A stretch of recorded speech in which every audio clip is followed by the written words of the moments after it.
ዶክተር አብርሃም በላይ ስለ ገዱ አንዳርጋቸው በፌስቡክ ገጻቸው ላይ የጻፉትን እንደሚከተለው እናቀርባለን። ሁሉም ቢናገሩት ሆድ ባዶ ይቀራል እንዲሉ አበው ለሆነውም ላልሆነውም እንተፈንቶ መልስ ከመስጠት መቆጠብ የሚለውን መርህን ያስቀድም ቢሆንም ሰሞኑን አቶ ገዱ በሰጡት ቃለ መጠይቅ ሰምቼ ግን ሐሳቤን ላክፍል ወደድኩ።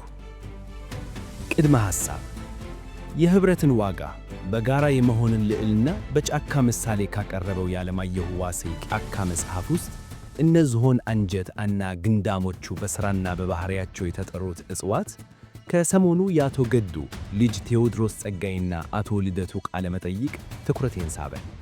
ጸሐፊው ስለ ጫካ ሲያወራ የተለያዩ የጫካ እጽዋት እንዳሉ በግብርና ባሕሪያቶቻቸው በመመርኮዝ እጽዋቱን የተለያየ ስም ይሰጣቸዋል። ትንሽ ትልቁን ዛፍ ለአደጋ የሚጥሉ አረቀጥ ሰፍተው ስፍራ ያልበቃቸው መሬት በቃኝ የማይሉ ግንዳሞቹ ይላቸዋል።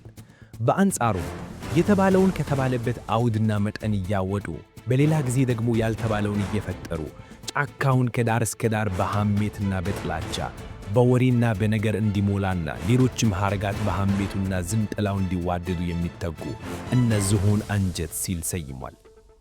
እናም በቃለ መጠይቁም ዝሆን አንጀትና ግንዳሞቹ የተባሉትን ለማየትም ብዛም አልቸገረኝም። የነገሬ አስኳል ሐሳብ የፖለቲካ ሂደታችን የግድ በበሬ ወለደ አስተሳሰብ ቀድሞ በራሳችን ስንፍናና እምነት ጉድለት ያጣነውን ለመመለስ መፈጨርጨር መሆን የለበትም። ትትም አይደርስም ከመላላጦች ትዝብት ከማስቀረር በቀር እየተባላን ያጣነውን ይመልስልናል ብለን ባሰብንበት መንገድ ሁሉ መፈጨርጨር አያስፈልገንም።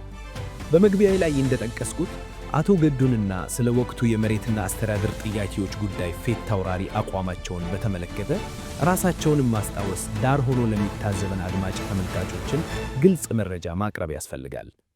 ከራሳቸው ቃለ መጠይቅ እንደምንረዳው የጦርነቱ ግምገማቸውና አቀራረብ ኩትያሩት የመፍትሄ ሐሳብ የአማራ ኃይሎችን በማስጣጠቅ ዲተረንስ ንፍጠር ሲሉ የጓላ ጓላ በግልጽ እንደተናገሩት የአካባቢ ታጣቂዎችን የኃይል ምሽግ ይዞ የራስ ፍላጎትን በተናጠል ማረማመድ መሆኑን በአንደበታቸው መስክረዋል። እንዲህ ያለውን ሲሰማ ክህደት፣ ውሸት፣ እምነት ጉድለት ዕድሜም ደረጃ ማይመርጡም እንዴ ያስብላል። በሽማግሌ ሲስተዋል ደግሞ ይበልጥ ያስከፋል፣ አይጠበቅማ። ስለሆነም የሰዎችን የሞራል ውድቀት ልክ ማጣት ምሳሌ እንዲሆኑ ለቀጣይ ትውልድም እንደ ማስተማሪያ እንዲያገለግል ውሸትን በማጋለጥ ሰንዶ ማቀመጥ ያስፈልጋል። የመጣውን ለውጥ በዋና ተጫዋች ነኝ መርቼዋለሁ ብሎ ከሚገልጸው የመንግስትን በጣም ከፍተኛ የኃላፊነት ርከብ ላይ የነበረና እስከ ጡረታ ዕድሜው ከመራ ሰው ይህንን አልነበርኩትም አይነት ሰማይ ተቀዶ ሲሰፋ ነበርኩ አለችው ጦጢት ጋር ያስደምማል። ስለ ህዋር ከፍተኛ ጥፋትና ሽለላ የፈጠረው የትግራይ ጦርነት ሲታወስ በየመድረኩ የጦር ጎሳሚ የጦር ፌት ታውራሪ ሆነ ስታቅራራ ኖረ። አሁን በሌላ ቨርዥን መከሰት ምን ለማትረፍ ነው? በዚያ የሕግ ማስከበር ዘመን አሳቦ የአካባቢ ሽሚያ የማንነት ጥያቄ ተገን ማድረግ የሚደረገው ማናቸውም የመሬት ይዞታዎችን ከሕጋዊ መንገድ ውጪ በጉልበት መውሰድ አግባብነት እንደሌለው ውይይት መቀመጣችን እየታወቀ ከዚህ በተቃራኒ ግል ፍላጎትህን ለማሟላት ወደ የአካባቢዎቹ ተጉዘህ በሐሰት መርስ ስትረጭ እንዳልነበረ የረሳን መስሎህ ይሄ ሁሉ የውሸት ናዳ ምን ይሉታል? በሦስተኛው ጦርነት ጊዜ መሪዎች ወደ ግንባር በመሄድ ለመስዋዕትነት ሲወስኑ ያንተ የተሸናፊነት ሐሳብና ተግባር ምላሽ ምን እንደነበር አልተዘነጋም።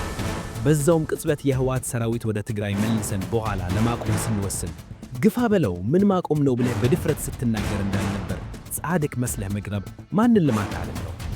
ለማንኛውም ውሸት በእግሩ ሲሄድ ገዱን ይመስላል የሚያስብ ክህደትና ውሸት ራስን ማጽዳት ለሰማያዊው ቤትም ይጠቅማልና ቆም ብሎ ማሰብ ተገቢ ነው። እውነት ምንም አገልብጠው ቢሸፍኗት መገለጡ አይቀርም ነው።